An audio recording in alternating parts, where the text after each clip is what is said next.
How to play games on Snapchat. Hi everyone, welcome to the channel. This is Rose and I'm here to guide you on how to play games on Snapchat. Watch the video till the end and without further ado, let's dive right into the video. Launch a Snapchat app on your device. Log into your account.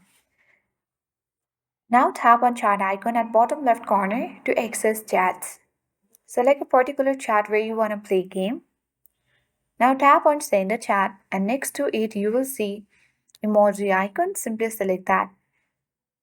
When you come across to emoji, you need to find out the game option. If you don't find this way, simply choose the plus button next to the two flashcard like icon and you can scroll down.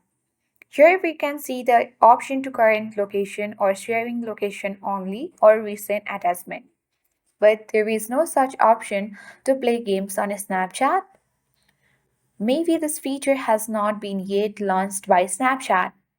If it is launched or if there is any such feature, you need to update your Snapchat and play games on Snapchat.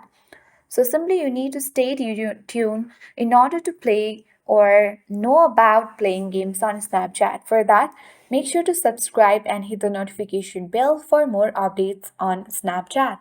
That's all. Thanks for watching and see you in the next video.